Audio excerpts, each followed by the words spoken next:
Assalamualaikum warahmatullahi wabarakatuh. Perkenalkan, nama saya Muhammad Akbar Lasese dari kelompok 2. Di sini saya akan mereview materi kelompok 2 tentang sejarah perkembangan kurikulum yang ada di Indonesia. Di dalam materi ini ia mencakup beberapa poin penting seperti pengertian kurikulum, kemudian ada sejarah kurikulum di Indonesia. Yang ketiga ada perkembangan kurikulum di Indonesia. Dan yang terakhir ada perkembangan kurikulum pendidikan di beberapa negara. Baik, kita masuk pada pengertian kurikulum dulu. Jadi pengertian kurikulum secara etimologi, kurikulum berasal dari bahasa Inggris yaitu kata kurikulum yang berarti rencana pelajaran.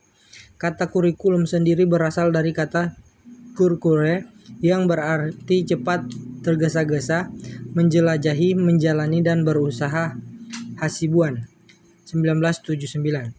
Adapun dalam UU nomor 20 tahun 2003 pasal 1 ayat 19 menyatakan bahwasannya kurikulum adalah seperangkat rencana yang dan pengaturan mengenai tujuan, isi, dan bahan pengajaran serta cara yang digunakan sebagai pedoman menyelenggarakan untuk mencapai tujuan pendidikan tertentu. Di poin kedua, dia membahas tentang sejarah kurikulum.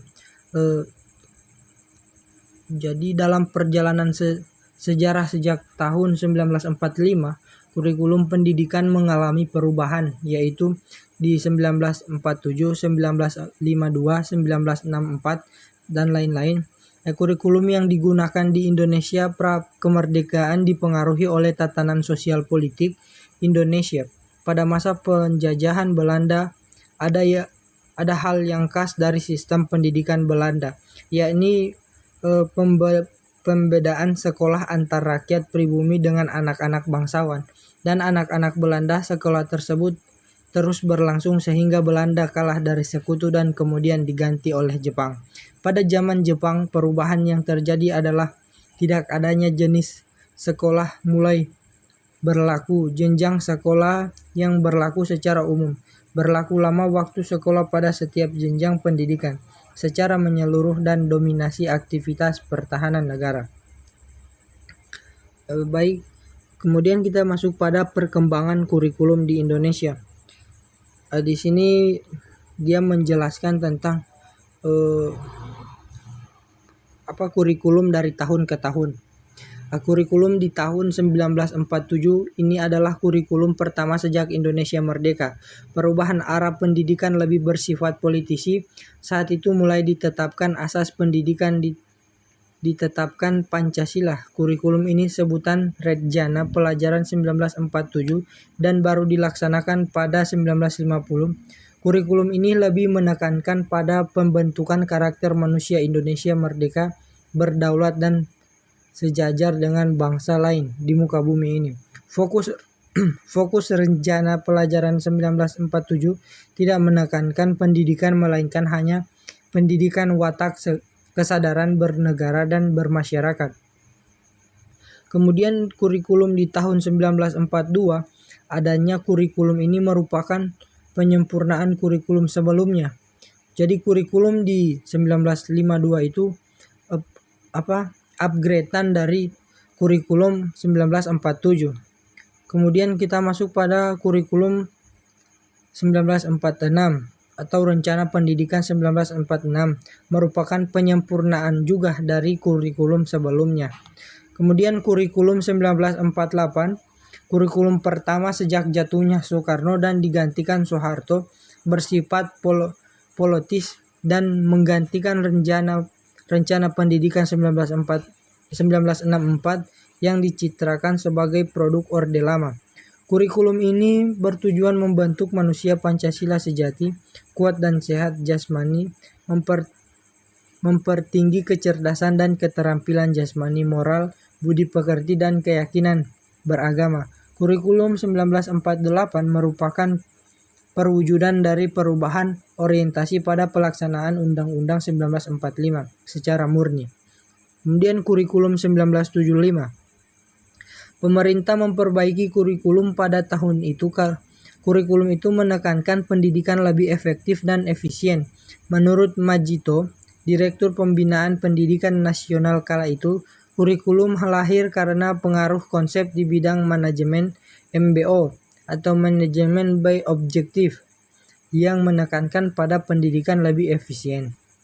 Kemudian kurikulum pada 1984, 1984, kurikulum ini mengusung pendekatan proses keahlian meski mengutamakan pendekatan proses tapi fakta tujuan tetap penting. Kurikulum ini juga sering disebut kurikulum 1975 disempurnakan yang mengusung pendekatan proses keahlian dikenal dengan pendekatan cara belajar siswa aktif atau CBSA. Kurikulum 1994 mengembangkan beberapa aspek dari kurikulum sebelumnya dan menggunakan pendekatan integratif dalam pengajaran berbagai mata pelajaran serta beban belajar meningkatkan karena terlalu banyak mata pelajaran. Kemudian di 2004 kurikulum berganti jadi kurikulum KBK atau kurikulum berbasis kompetensi. Pada 2004 diluncurkan kurikulum berbasis kompetensi sebagai pengganti kurikulum 1994. Satu program pendidikan berbasis kompetensi harus mengandung 3 unsur pokok, yaitu pemilihan kompetensi sesuai spesifikasi indikator-indikator evaluasi untuk menentukan keberhasilan pencapaian kompetensi dan pengembangan pembelajaran. Kurikulum 2006 atau yang kita ketahui dengan KTSP, kurikulum tingkat 1 pendidikan. Kurikulum ini hampir mirip dengan kurikulum 2004. Perbedaan menonjol terletak pada kewenangan penyusunan, yaitu mengacu pada jiwa dari desentralisasi sistem pendidikan Indonesia. Pada kurikulum 2006, pemerintah pusat menetapkan standar kompetensi dan kompetensi dasar. Kemudian kurikulum 2013 atau kurikulum yang ini adalah pengganti kurikulum KTSP. Kurikulum 2013 memiliki 3 aspek penilaian, yaitu aspek pengetahuan, aspek keterampilan, dan aspek sikap dan perilaku. Di dalam kurikulum 2013, terutama di dalam materi pembelajaran terdapat materi diramping dan materi yang ditambahkan.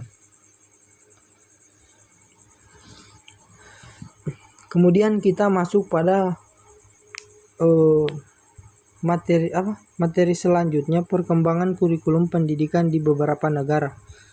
Jadi di sini di materi ini dia mencakup beberapa negara, ada Finlandia, pendidikan berbasis pendekatan personal tanpa ujian standar ketat.